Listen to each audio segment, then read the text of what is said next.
Hello student, next हम move करने वाले एप्लीकेशन ऑफ गॉस थ्योरम। देखो, गॉस का 4 एप्लीकेशन है, तो हम फर्स्ट एप्लीकेशन मूव करने वाले हैं। देखो, फर्स्ट एप्लीकेशन क्या है? देखो, गॉस थ्योरम का electrical intensity due to a thin infinite long wire. मुझे एक वेयर का इलेक्ट्रिकल इंटेंसिटी कैलकुलेट करना है। किसका? एक वेयर का। और मुझे तो पता था, अभी अभी इंपोर्टेंट पॉइंट गॉस का मैं आप लोगों को बोला हूं, तो मुझे जो भी हो उसको जो जिसके ऊपर मैं इलेक्ट्रिकल इंटेंसिटी निकालूंगा तो उसको मैं गॉसियन सरफेस बनाऊंगा। गॉसियन सरफेस बनाने के बाद मैं इलेक्ट्रिकल इंटेंसिटी निकाल पाऊंगा। ये मेरा इंपोर्टेंट कॉन्सेप्ट है। देखो, मान लो तो electrical intensity due to a thin infinite long wire. देखो, मैं इस वेयर के ऊपर ध्यान देखो, डायग्राम अच्छे से तुम समझ पाओगे तो और प्रॉब्लम नहीं होगा। जब दिमाग में कॉन्सेप्ट घुसेगा तो ये वाला चुटकी में हो जाएगा। तो इसीलिए दिमाग को ठंडा करो और देखो, इधर देखो, ये एक वायर है जिसका लेंथ एल है। मान लो इसका लेंथ कितना है? एल है। इसका लेंथ कितना है? एल है। देखो, तो इसका ऊपर क्या होगा? चार्ज होगा, पॉजिटिव चार्ज होगा। तो ये वाला प्लस प्लस, देखो, प्लस प्लस प्लस प्लस, हम हर तरफ से पॉजिटिव चार्ज दे सकते हैं। देखो, ये ऐसे ही पॉजिटिव चार्ज होगा, ऐसे ही पॉजिटिव चार्ज होगा। आएगा कि नहीं आएगा? तो मेरा देखो, जब हम इलेक्ट्रिकल इंटेंसिटी निकालेंगे किसी वायर का, और जिसका भी हो, तो हमको पहले गॉसियन सरफेस बनाना है। देखो, तो मुझे गॉसियन सरफेस कैसे बनाऊंगा? देखो, ये पॉजिटिव, ये पॉजिटिव, ये पॉजिटिव पॉजिटिव चार्ज होगा, तो इसको मैं ऐसे लाइन खींचूंगा। आएगा कि नहीं? देखो, और ऐसे लाइन खींचूंगा। देखो, आया कि नहीं? ये मेरा सिलेंडर टाइप हो गया। सिलेंडर टाइप होगा कि नहीं? आज जिसका रेडियस मान लो इस पी पॉइंट, पी देखो, ये पी पॉइंट है, ये पी पॉइंट है, तो इसका रेडियस मान लो, देखो मैं रेड इंक में देता हूं, उसका रेडियस है आर।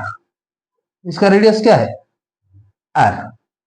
मैं क्लोज सरफेस किया ना, उसको क्लोज सरफेस करने के बाद इस पॉइंट पे मैं देखो इलेक्ट्रिकल इंटेंसिटी निकालूंगा। देखो, एप्लीकेशन गॉस थ्योरम का एप्लीकेशन करने से पहले मुझे तीन चीज को याद करना है। तीन इंपोर्टेंट, जो चार्ज डिस्ट्रीब्यूशन था। एक था, कितना टाइप का चार्ज डिस्ट्रीब्यूशन था? 3 टाइप था लीनियर चार्ज डेंसिटी, 2 नंबर था सरफेस चार्ज डेंसिटी, 3 नंबर था, तो ये वाला लेंथ है, लीनियर है, तो यहीं पे कौन सा यूज होने वाला है? Linear charge density. इसको हमें लामड़ा लेते हैं, चार्ज पर यूनिट लेंथ। ये लामड़ा है, चार्ज पर यूनिट लेंथ। देखो, और ये होगा सिग्मा। जब कोई सरफेस होगा तो उसके ऊपर में सरफेस चार्ज डेंसिटी मुझे लेना है आगे। तो सिग्मा इक्वल टू क्या होगा? क्यू अपन में ए। ये होगा सरफेस चार्ज डेंसिटी। ध्यान दो, जब तुम लोगों को पता नहीं है तो प्रीवियस वीडियो जाके थोड़ा देख लो। और वॉल्यूम चार्ज डेंसिटी रो होता है, और ये क्यू अपन में भी, चार्ज पर यूनिट वॉल्यूम। ये होगा चार्ज पर यूनिट लेंथ, ये होगा चार्ज पर यूनिट एरिया, ये होगा चार्ज पर यूनिट वॉल्यूम। देखो, यहीं पे मैं ये फास्ट वाला यूज करने वाला हूं। देखो, आएगा कि नहीं आएगा? मुझे इलेक्ट्रिकल इंटेंसिटी निकालना है।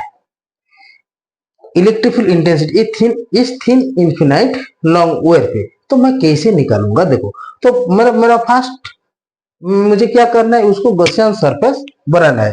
तो गॉसियन सरफेस बनाने के बाद मुझे, ये मान लो ये सिलेंडर है, सिलेंडर हो गया, ये भी तो सिलेंडर हो गया ना। तो इसका कितना सरफेस हो गया? कितना सरफेस हुआ? देखो, एक टू सरफेस, 2 टू सरफेस, और 3 टू सरफेस। कितना सरफेस हो गया? एक पार्ट है, 2 पार्ट है, और 3 पार्ट में ये कन्वर्ट हो गया। देखो, क्योंकि ये वाला एक पार्ट है और ये वाला एक पार्ट है। तो जब ये पॉजिटिव चार्ज होगा तो उसका इलेक्ट्रिक फील्ड लाइन किधर जाएगा? बाहर जाएगा। इलेक्ट्रिक फील्ड लाइन कैसे जाएगा? ऐसे जाएगा। देखो, इलेक्ट्रिक फील्ड लाइन ऐसे जाएगा कि नहीं, ये इलेक्ट्रिक फील्ड लाइन ऐसे जाएगा कि नहीं, इसमें भी देखो इलेक्ट्रिक फील्ड लाइन ऐसे जाएगा कि नहीं। और मान लो ये मैं स्मॉल एरिया लूंगा तो इसका भी इलेक्ट्रिक फील्ड किधर जाएगा, ऐसे जाएगा इलेक्ट्रिक फील्ड, जाएगा कि नहीं। एरिया वेक्टर हमको पता है, एरिया वेक्टर क्या है, परपेंडिकुलर टू द सरफेस होता है एरिया वेक्टर। तो जब इस सरफेस देखो, इस सरफेस का एरिया वेक्टर कैसा होगा, सीधा ऊपर 90 डिग्री होकर जाएगा, तो उसका एरिया वेक्टर क्या होगा, ऐसा होगा एरिया वेक्टर। एरिया वेक्टर आएगा कि नहीं, ये एन के देखो area vector perpendicular to the surface होता है, तो इसका भी एरिया वेक्टर ऊपर में जाएगा। ये होगा, देखो ये इलेक्ट्रिक फील्ड है और ये एरिया वेक्टर है, उसका भी देखो ये एरिया वेक्टर किधर जाएगा, इधर जाएगा, ये इलेक्ट्रिक फील्ड लाइन है और ये एरिया वेक्टर है। आएगा कि नहीं आएगा, आएगा कि नहीं आएगा। तो देखो मुझे पता करना है, देखो इलेक्ट्रिक फील्ड किधर गया, एरिया वेक्टर किधर गया। तो मैंने 3 ठो सरफेस पे और 3 ठो पार्ट में मुझे इलेक्ट्रिक फील्ड इंटेंसिटी निकालना है या फ्लक्स निकालना है, टोटल फ्लक्स। देखो ध्यान दो, तो जब हम इसके ऊपर हम फ्लक्स निकालेंगे, फ्लक्स निकालने के लिए मुझे क्या स्मॉल एरिया लेना पड़ता है, स्मॉल एरिया, जो ये स्मॉल एरिया है कि नहीं, स्मॉल एरिया तो ये होगा ds, ये भी स्मॉल एरिया लेंगे तो ये भी होगा ds, और ये भी स्मॉल एरिया हम लेंगे तो ये भी होगा ds। आएगा कि नहीं आएगा, आएगा कि नहीं। देखो यहाँ पे एरिया वेक्टर और इलेक्ट्रिक फील्ड में बीच का एंगल क्या है, थीटा इक्वल टू 90 डिग्री होगा। यहीं पे कितना डिग्री होगा, थीटा इक्वल टू कितना होगा, 0 डिग्री होगा। देखो ये भी एरिया वेक्टर भी परपेंडिकुलर है और सरफेस के साथ इलेक्ट्रिक फील्ड भी एक डायरेक्शन में गया है। तो ये वाला देखो यहीं पे थीटा का वैल्यू कितना होगा, 90 डिग्री। आएगा कि नहीं। देखो इस वायर को मैंने ये चार्ज डिस्ट्रीब्यूट किया है, चार्ज डिस्ट्रीब्यूशन किया है कि नहीं, और गॉसियन सरफेस ड्रा किया, 3टा सरफेस भी है। एक तो ये होगा मेरा फर्स्ट पार्ट, ये होगा मेरा सेकेंड पार्ट और ये होगा मेरा थर्ड पार्ट। आएगा कि नहीं आएगा, एनी प्रॉब्लम। तो मुझे तीनों पार्ट पे फ्लक्स निकालना है, नेट फ्लक्स। क्या निकालना है, नेट फ्लक्स। देखो नेट फ्लक्स क्या होगा, देखो नेट फ्लक्स क्या होने वाला है, नेट फ्लक्स देखो ध्यान दो, ये ई डॉट ds होता, ई डॉट, ये होगा नेट फ्लक्स की नहीं, नेट फ्लक्स होगा तो ये फर्स्ट पार्ट होगा, ये सेकंड पार्ट होगा, ये एक क्लोज सरफेस के लिए, ये होगा टोटल सरफेस के लिए। देखो ये इंटीग्रेशन देखो, ये यहीं पे क्लोज सरफेस के लिए दिए, किंतु यहीं पे कितना सरफेस होगा, कितना पार्ट हो गया, 3 पार्ट। तो मैं इसको ऐसे क्लोज सरफेस नहीं देना है, मैं इंटीग्रेशन ही दूंगा। फर्स्ट पार्ट का क्या है, देखो ई डॉट ds, यहीं पे थीटा का वैल्यू कितना है, 0 डिग्री है क्या, area vector and electric field में थीटा इक्वल टू कितना है, 90 डिग्री है। प्लस में सेकंड पार्ट ये वाला देखो ई डॉट ds, यहाँ पे थीटा का वैल्यू कितना है, E dot all R dot, देखो ये थीटा का वैल्यू कितना है, 0 हो गया है। देखो और देखो यहीं पे थीटा का वैल्यू कितना है, E dot ds third part. देखो ये मेरा फर्स्ट पार्ट के लिए है, ये मेरा सेकंड पार्ट के लिए है और ये मेरा थर्ड पार्ट के लिए है। आएगा कि नहीं आएगा। तो देखो यहीं पे यूज करो, देखो ये वाला होगा, देखो ई ds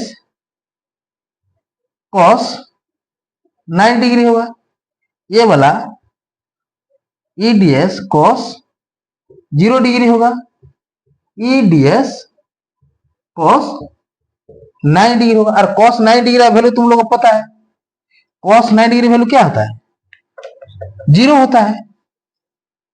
तो ये पार्ट और ये पार्ट 0 हो जाएगा, बचेगा ये cos 0 का वैल्यू कितना है, 1 होता है। बचा कौन सा वाला बचेगा, ई ds, that mean second part बच गया, ये दोनों साइड 0 हो गया, तो ये वाला भी 0 हो गया। देखो सो देखो close integration of E dot D S मुझे क्या मिलेगा, integral of E dot sir E D S होगा।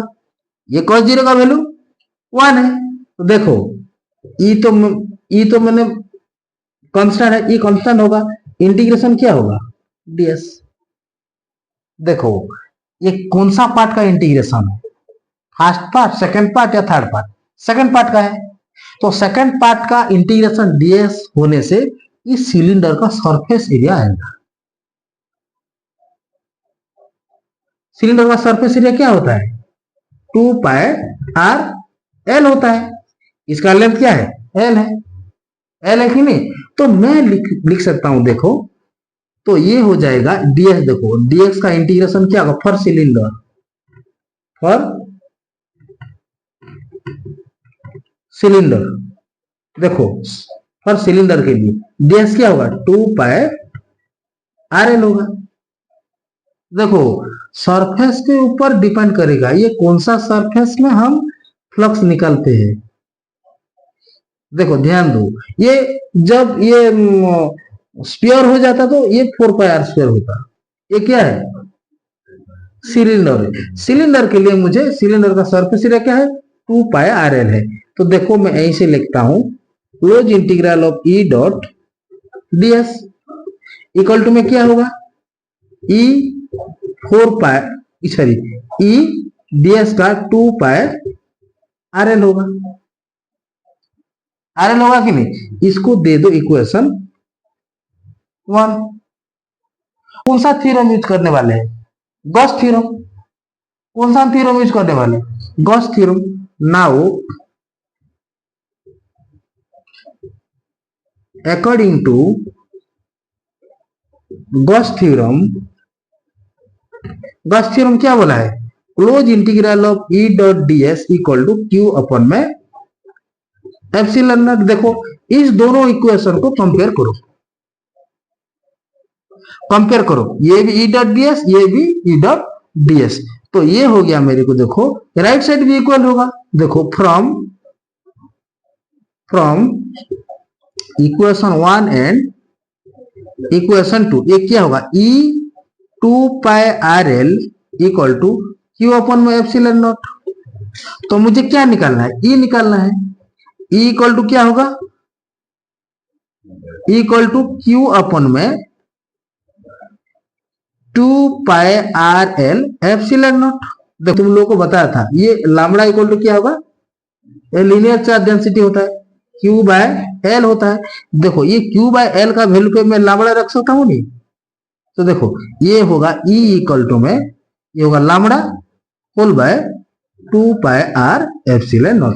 ये मेरा थिन इनफिनाइट लॉन्ग वेव का इलेक्ट्रिक फील्ड इंटेंसिटी है। देखो मैं कुछ भी नहीं, मैं जो बोला वही बात ही यहीं पे लिखा हूं। देखो let a thin infinite long wave having linear charge density lambda, let ये पी पॉइंट है, P with the point R distance R from the wave. आया कि नहीं, आज electric field intensity is to be calculated. देखो let a cylinder is a Gaussian surface, मैं इसको Gaussian surface बनाया, गॉसियन सरफेस बनाया कि नहीं। Let a cylinder is a Gaussian surface having length L and radius R, then electric field intensity can be calculated.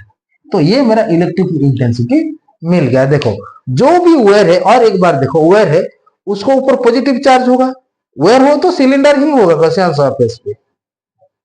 देखो positive charge होगा और उसको मैं गॉसियन सरफेस बना, और ये देखो ये 3 भाग में ये भाग हो गया। देखो थिन ये 3 पार्ट मुझे मिल गया, 3 सरफेस, ये फर्स्ट सरफेस है, सेकंड सरफेस है और थर्ड सरफेस है। इस सरफेस में इलेक्ट्रिक फील्ड एरिया वेक्टर का कितना डिग्री है थीटा का 9 डिग्री, इस सरफेस में 0 डिग्री और इस सरफेस में 90 डिग्री। तो मुझे नेट फ्लक्स निकालने के लिए देखो टोटल मैं वेयर के ऊपर नेट फ्लक्स निकालूंगा, वो तीनों पार्ट का मुझे ऐड करना पड़ेगा। इसीलिए मैं इसको क्लोज सरफेस, ये क्लोज सरफेस के लिए है और ये अपना अपना सरफेस के लिए, क्योंकि इस सिलेंडर में 3 सरफेस मुझे मिला। तो ये पहला सरफेस ये वाला था theta equal to 90 degree, E dot dS E dot dS E dot dS. आया कि नहीं? देखो ये छोटे छोटे सरफेस एरिया लेके मुझे इंटीग्रेशन करने से मुझे जो टोटल एरिया मिलता है, दिमाग में घुसा कि नहीं घुसा? और यहीं पे पुट किया और तो ये दोनों पार्ट जीरो हो गया, और था ये सेकंड पार्ट हो गया मेरा क्या है, ईडीएस हो गया। यहीं पे cos थीटा का वैल्यू, थीटा का वैल्यू 0 डिग्री था, cos थीटा का वैल्यू 1 हो गया। cos थीटा का वैल्यू 1 हो गया कि नहीं? देखो ये वाला cos थीटा का वैल्यू यहीं पे 1 हो गया, ये लिख दो cos 0 इक्वल टू में 1 आएगा कि नहीं? तो इसको मैं इंटीग्रेशन किया और ये ds का इंटीग्रेशन सिलेंडर का सरफेस एरिया हो गया 2 पाई r। फिर मैं गॉस थ्योरम यूज करके मैं इलेक्ट्रिक फील्ड निकाला। कुछ प्रॉब्लम है? तो ये पहला एप्लीकेशन है। तो कोई भी इन्फिनाइट लॉन्ग वेयर को हम लॉन्ग वेयर के इलेक्ट्रिक फील्ड इंटेंसिटी हम निकाल सकते हैं। आएगा कि नहीं आएगा? Any problem? नेक्स्ट क्लास में हम वो जो स्फीयर के लिए निकालेंगे, हॉलो स्फीयर को लेके निकालेंगे इलेक्ट्रिक फील्ड इंटेंसिटी, और सीट के लिए निकालेंगे। और 3 एप्लीकेशन है, देखो नोट करो।